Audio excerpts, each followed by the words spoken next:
October 1944.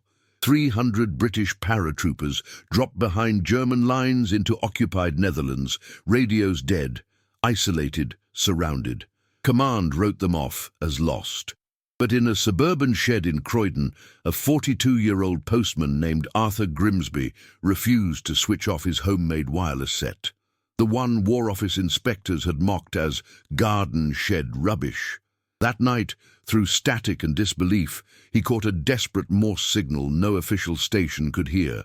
What happened next would expose a fatal flaw in British military communications and prove that sometimes the most vital weapon isn't issued by the Crown. It's built by stubborn hands in a backyard workshop. At 0347 hours on October 19, 1944, the air above Hertogenbosch, Netherlands, shook with the drone of Halifax bombers. Temperature, -4 degrees Celsius. Visibility, nearly zero through autumn fog. 300 men of the 1st Airborne Division's 156th Parachute Battalion dropped into darkness, tasked with securing a bridge the Wehrmacht was using to reinforce the crumbling Siegfried Line. The drop scattered them across 12 square kilometers of enemy-held farmland. Their Type 22 radio sets, standard issue since 1943, were meant to maintain contact with RAF coordination stations in southern England. By 0600 hours, not a single transmission had been received. At RAF Northolt, squadron leader Malcolm Hendricks stared at silent receivers, his face grey in the dawn light. "Nothing?" he asked for the 4th time. The signals officer shook his head. "Complete wireless silence, sir. Either they're compromised or the sets have failed." Hendricks knew the statistics too well. The Type 22 had a documented failure rate of 34% in adverse conditions: moisture, impact, cold. This operation had all three. In the previous month alone, 17 airborne operations had suffered catastrophic communications breakdowns. Men had died calling for artillery support that never heard them, requesting extraction that never came. The War Office had known for 18 months that British paratroop communications were inadequate. Reports from Sicily, Normandy and Arnhem all said the same thing. Too many frequencies, insufficient range, equipment too fragile for combat drops. In January 1944, Lieutenant Colonel James Weatherby had submitted a 14-page analysis demonstrating that current systems couldn't support coordinated airborne operations. His recommendations: develop more robust field sets, establish redundant monitoring stations, train civilian radio operators as backup listeners, had been filed under resource limitations. Translation: no budget, no priority, no action.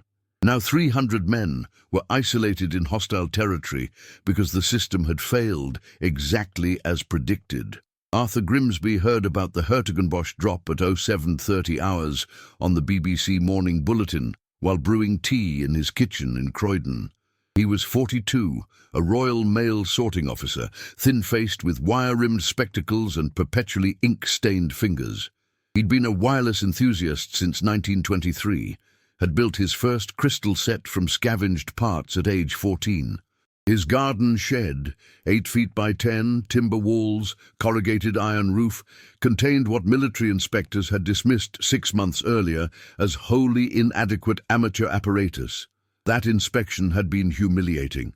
In March 1944, Grimsby had written to the War Office volunteering his services as a civilian radio monitor. He'd read about the Arnhem disaster, understood that official stations were understaffed, overtasked, monitoring too many frequencies with too few operators. His equipment was unconventional but functional. A modified Hallicrafter S-27 receiver he'd rebuilt from salvaged American components. A home-wound transformer running off mains power and a 30-foot aerial wire strung between his shed and an oak tree. Range: theoretically 800 miles under ideal conditions. The inspector who arrived had been dismissive. Major Timothy Carstairs, Royal Corps of Signals, had spent 12 minutes in the shed, examined nothing closely and written, "Applicant possesses substandard equipment unsuitable for military monitoring. Amateur enthusiasm does not constitute operational capability. Application denied. Grimsby had kept listening anyway. His routine was methodical. Each evening after his postal shift, he'd enter the shed, switch on the receiver, and slowly scan frequencies used by RAF coordination and airborne operations, 3.5 to 7 megahertz, sometimes higher depending on atmospheric conditions. He logged everything. Call signs, brief transmissions, routine traffic, nothing classified, nothing sensitive. Just listening, because someone should be listening, because the official stations were overwhelmed, because 3,000 British airmen were flying missions every night, and the system monitoring them was stretched transparently thin. That October morning, something in the BBC bulletin troubled him. British paratroopers conducting operations in occupied Netherlands, the announcer had said. No details, no location. But Grimsby understood operational timing. Drops happened pre-dawn, coordination happened immediately after. If there were paratroopers in the Netherlands at 03:30 hours, someone should be monitoring their frequencies at 700. He went to the shed. The morning was cold, frost on the grass, his breath misting. Inside, the shed smelled of solder and damp wood. He switched on the receiver, tubes warming slowly, that familiar hum building. He began scanning 2 megahertz, the primary frequency for airborne operations. Static. He adjusted the dial incrementally, listening through the white noise for anything structured, anything human. At 0809 hours, he heard it. Faint, broken, barely distinguishable from atmospheric interference. Morse code. Dit-dit-da, da-dit-da-da. Not continuous transmission, but fragments, as if the sender was weak or intermittent. Grimsby's pulse accelerated. He grabbed pencil and paper, began transcribing. The message was incomplete, repeating, Blackwatch, surrounded, request immediate. Then nothing, then again, 5 minutes later. He knew immediately this wasn't routine traffic. Blackwatch wasn't a call sign he recognized, and the desperation in the timing, the way it repeated irregularly, as if the operator was transmitting between enemy patrols, suggested genuine distress. Grimsby reached for his telephone and dialed RAF Northolt, the number he'd memorized months ago from official directories. The switchboard operator was brusque. "Operations room doesn't take civilian calls, sir," Grimsby insisted. "I'm monitoring a distress transmission from paratroopers, possibly the Netherlands operation." The operator interrupted. "If you're not official military personnel, I can't transfer you." Click. He tried the War Office. Same result. He tried the Home Guard coordinator for Croydon. "That's not our jurisdiction, Mr. Grimsby." At 0834 hours, the Morse signal came again. "Blackwatch, 300, no exfil, need coordinates to command." Grimsby made a decision. If official channels wouldn't listen, he'd find someone who would. He grabbed his coat and bicycle, locked the shed, and pedaled furiously toward Croydon Town Hall, where he knew the regional civil defense coordinator had direct lines to military liaison officers. The transmission was real. Men were dying, and nobody was listening except a postman in a shed that the War Office had called rubbish. Arthur Grimsby arrived at Croydon Town Hall at 09:02 hours, breathless, his bicycle clattering against the stone steps. The Civil Defense Office was organized chaos.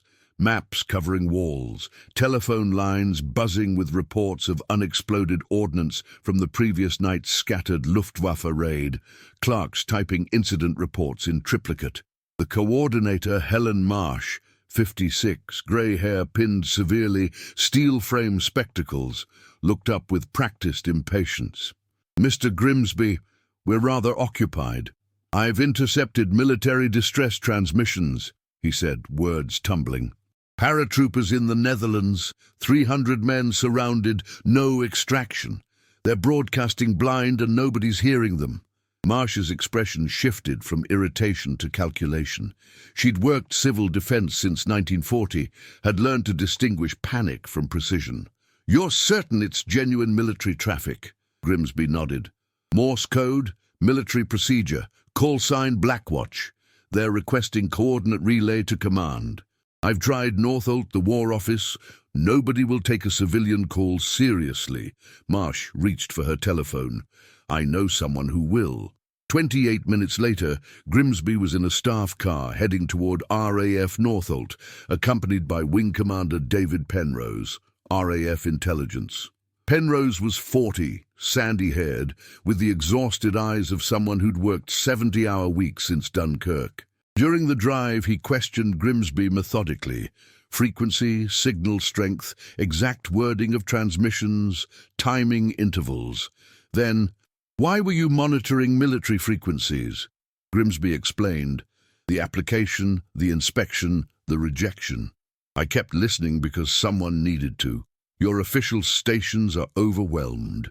Penrose was silent then. "You're not wrong.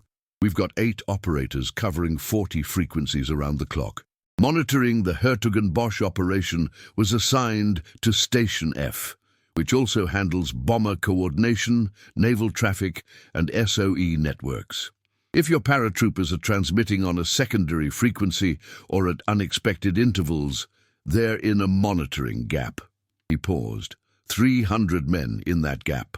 At Northolt, the operations room was tense with controlled urgency. Squadron leader Hendricks, red-eyed from sleepless hours, listened to Grimsby's account with visible skepticism. "You're saying you heard transmissions we didn't?" Grimsby held his ground. "I was listening continuously on 5.2 megahertz. Your Station F might have been cycling between frequencies when the signal came through." The signals officer interjected, "Our receivers are military grade, calibrated." Penrose cut him off. "Military grade and monitoring 6 operations simultaneously. Mr. Grimsby was monitoring one frequency continuously with undivided attention." He turned to Hendricks. "Sir, if there's a chance those men are transmitting, we need verification. I propose we send Mr. Grimsby back to his equipment with a direct telephone line to this room." Hendricks looked at the silent receivers, at the operational maps showing 300 men isolated behind enemy lines, at the clock reading 10:47 hours, 7 hours since the drop. "Do it." By 11:30 hours, a Royal Signals corporal named Davies had installed a dedicated field telephone line from Grimsby's shed to Northolt operations room, running cable through gardens and across Croydon's suburban streets with apologetic speed. Residents watched bemused as military vehicles disgorged equipment into a postman's garden.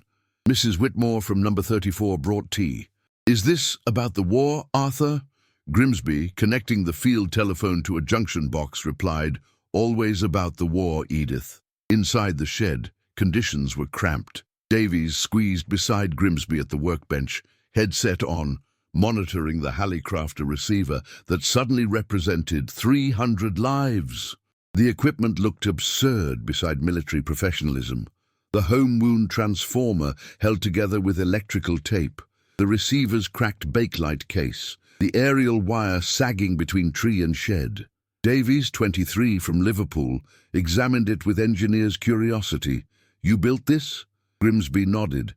"Rebuilt. The transformers from a scrapped ambulance radio. The tubes are American surplus." Davies grinned. "It's mad, but if it works." At 11:47 hours, the signal returned. Weaker this time, fragmentary. "Blackwatch. Ammunition critical. Germans closing." Grimsby's hand moved instantly, transcribing. Davies grabbed the field telephone. "Northolt, this is Davies. We have contact." He read the message verbatim. In the operations room, Hendricks made immediate decisions. The transmission confirmed the paratroopers' position approximately 8 kilometers southeast of their intended drop zone, surrounded by Wehrmacht units from the 719th Infantry Division. Ammunition was depleted, casualties were mounting, but they were alive, organized and transmitting. The problem was response. British forces couldn't mount immediate extraction. The nearest Allied ground units were 40 kilometers away, pushing through heavy resistance. Air support was possible, but required precise coordinates, which the fragmented transmissions hadn't provided. Hendricks needed continuous two-way communication, which meant getting a functioning radio to the paratroopers or establishing reliable relay through Grimsby's setup. He chose the latter. Davies, can that shed equipment handle sustained transmission and reception?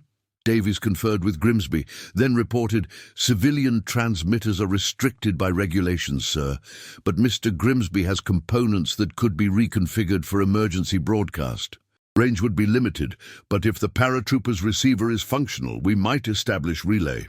"Do it," Hendricks ordered. "Mr. Grimsby, you're now operating under military authority. Build whatever you need."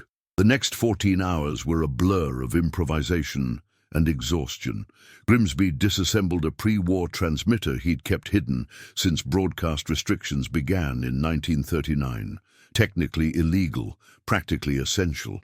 Davies contributed military-grade components from a store's requisition he expedited through channels he probably shouldn't have accessed.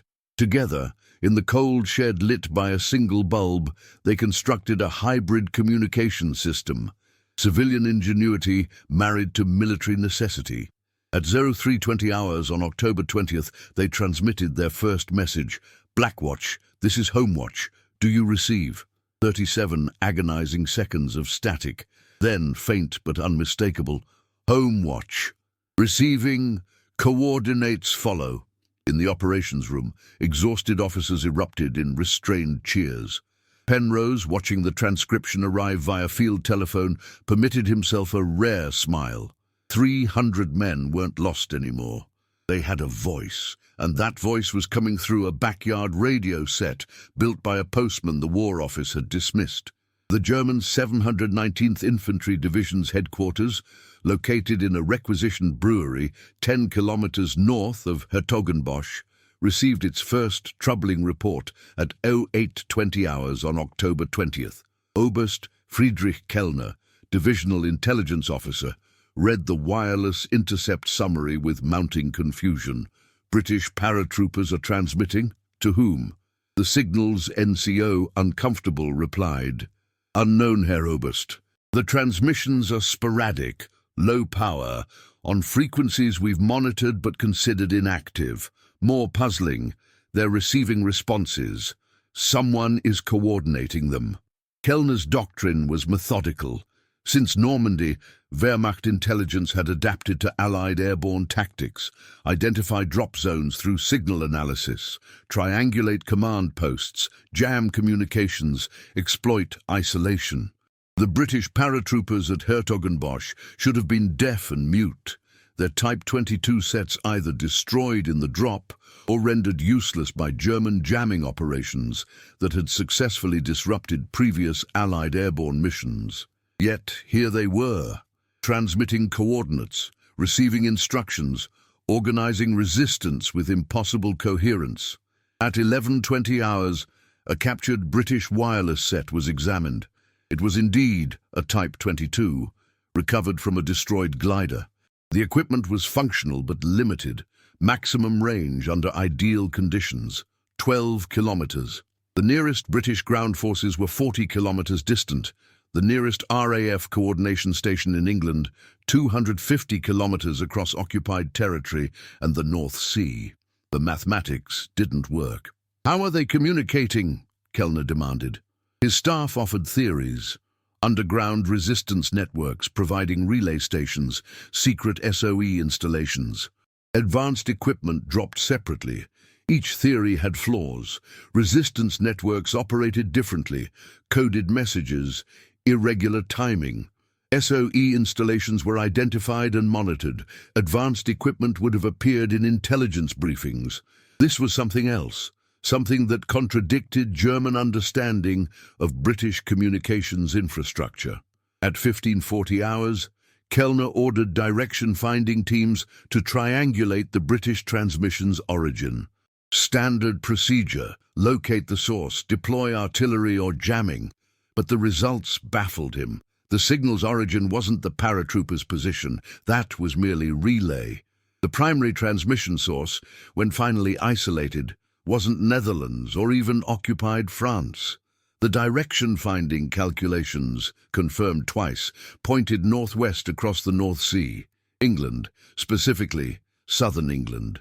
More specifically still, and this was the part that Kellner couldn't reconcile with doctrine, a civilian area, not a military installation. They're coordinating 300 men through suburban equipment? Kellner's disbelief was professional, not personal.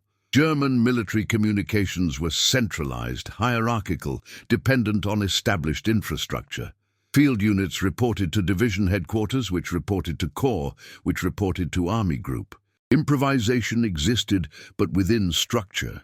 The idea that British command would rely on civilian apparatus operating from someone's residence violated fundamental principles of military organization. His superior, General Major Hans Ferkel, was equally skeptical when briefed at 1800 hours. This is British eccentricity taken to madness. They're running military operations through garden sheds. Yet the evidence was undeniable. The paratroopers weren't just surviving. They were maneuvering with coordination that suggested real-time intelligence.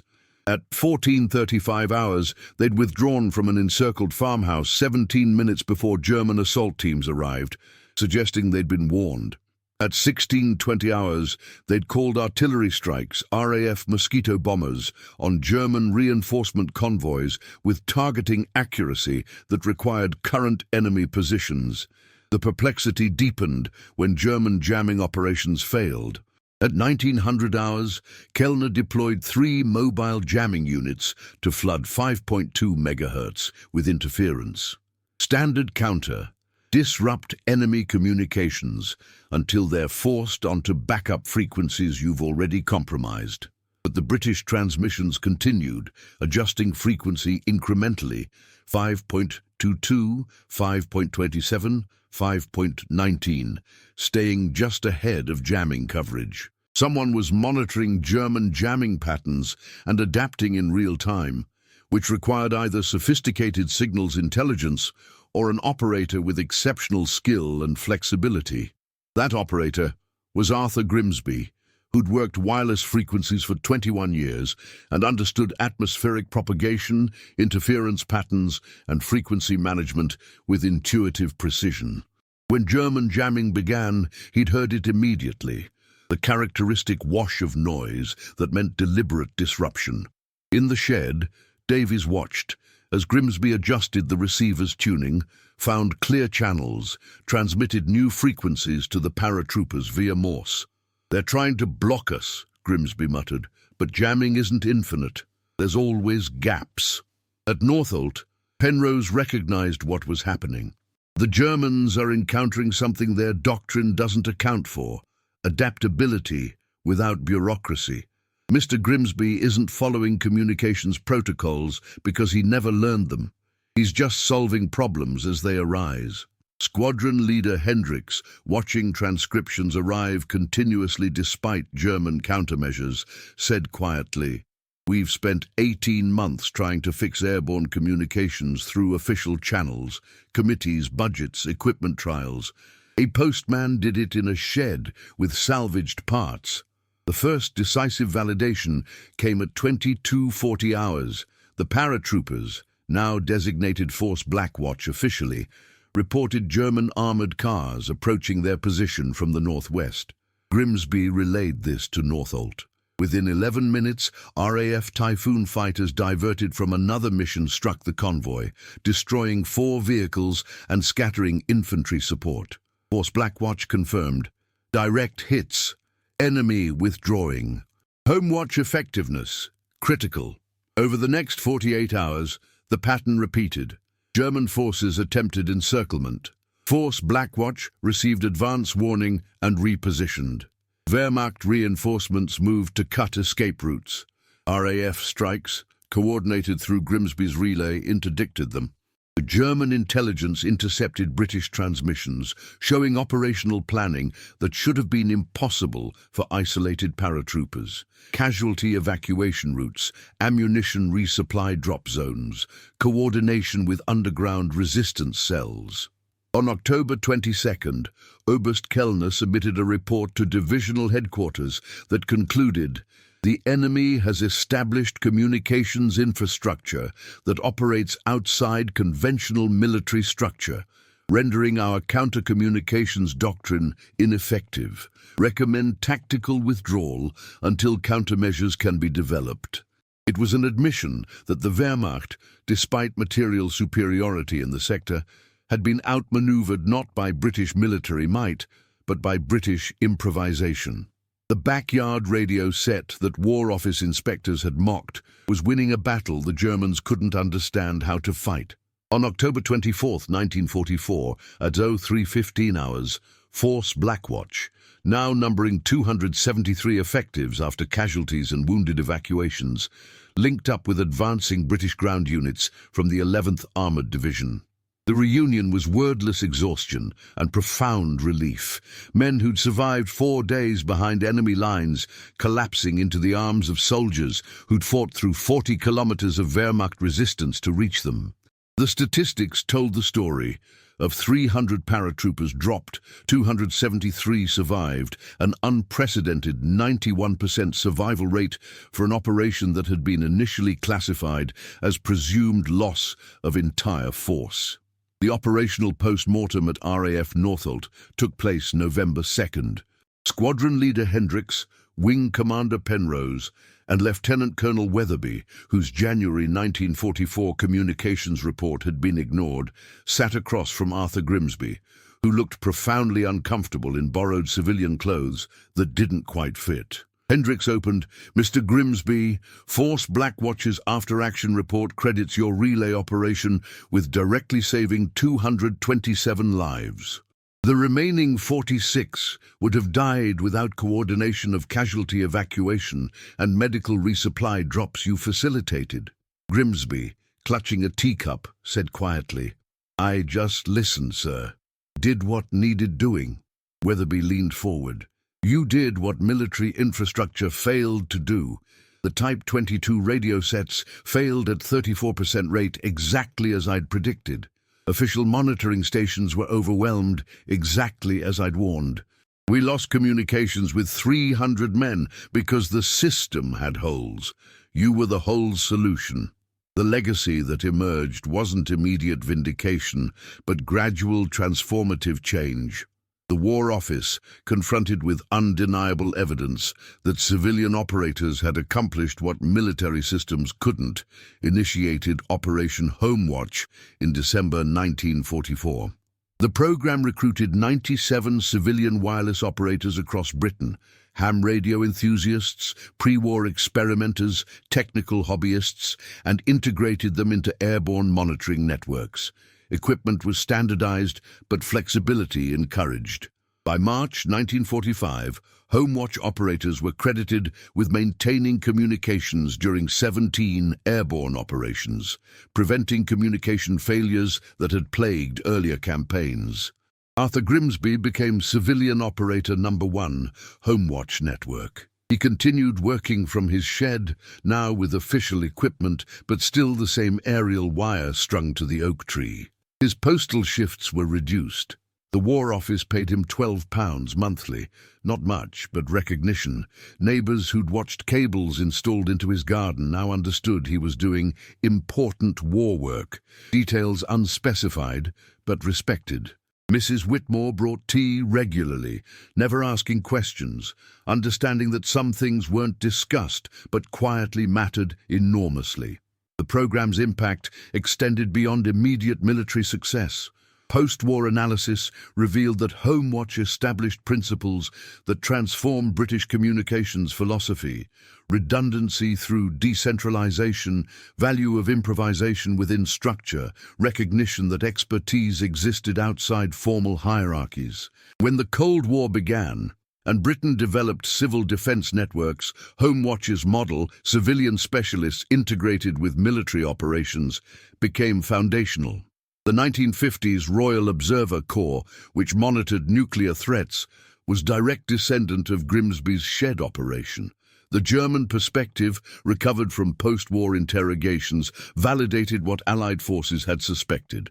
Oberst Kellner, interviewed by British intelligence in 1946, admitted, We couldn't counter what we couldn't understand. Military communications followed predictable patterns, centralized, hierarchical, vulnerable to disruption. Your improvised networks operated on principles we hadn't anticipated: flexibility, adaptability, individual initiative. By the time we'd identified the threat, we'd already lost operational advantage. The paratroopers themselves never forgot. In June 1945, Force Blackwatch survivors organized a reunion at Croydon Town Hall. 241 attended, some on crutches, some carrying wounds that would never fully heal. They presented Grimsby with a plaque, engraved simply, "To Arthur Grimsby, who heard us when nobody else did. With profound gratitude, Force Blackwatch." The ceremony was brief, unsentimental, marked by the characteristically British reluctance to dramatize emotion.